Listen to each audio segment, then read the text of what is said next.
Ramai yang tanya macam mana saya nak pasang. Jom saya tunjuk photocell ni macam mana nak pasang. Right, dekat depan ni saya dah sediakan ada satu power plug, power supply lah. Kemudian ada dua meton, siap holder dan wire. Macam mana nak pasang? Pastikan korang kenal dulu diagram macam saya cakap tadi. Okey. Load ni adalah pergi ke lampu. Okey, load ada pergi ke lampu. Neutral white ni, okey, ini daripada power supply dan juga akan pergi ke lampu juga. Line ni adalah daripada power supply. Okey, let's go. Saya tunjuk cara nak pasang photocell. Sekarang saya nak pasang power supply pergi ke connector dulu. Sebab apa pakai connector ni senang sikit.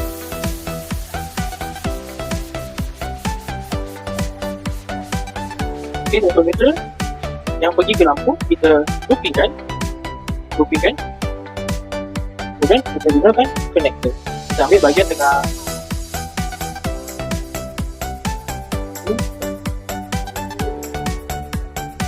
Sudah pasang bahagian neutral, kita pasang bahagian warna merah. Warna merah ni akan pergi ke wire lampu. Wire lampu yang mana? Yang ni.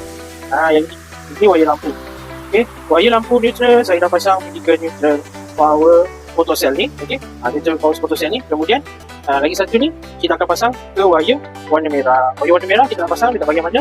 Kita pasang dekat bahagian connector lagi satu.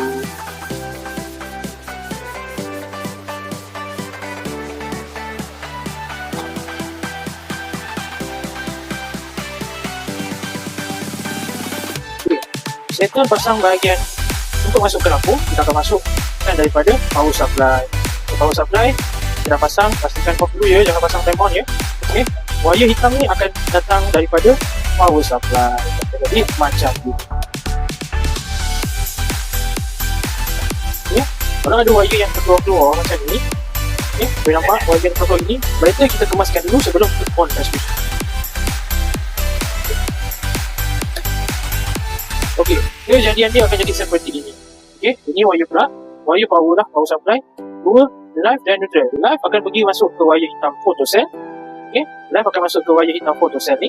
Kemudian wire neutral akan masuk ke wire warna putih photocell. Dan daripada lampu yang akan pergi ke lampu, satu daripada wire putih, satu lagi akan datang daripada wire merah. Macam ni. Okey, jelas? Untuk test sama ada hidup ataupun tak hidup, berfungsi tak semasa gelap. Jom tengok saya test. Right, saya punya team akan testkan untuk lampu yang saya dah buat ni. Okey, kita akan try. Kita ada hidup atau tak hidup. Biasanya kalau terang macam ni memang takkan hidup lah. Kemudian kita akan test daripada gelap. Okay, kita akan letak satu plastik hitam, bagi dia gelap. Kita tengok sini lampu dah hidup lah, ada dua.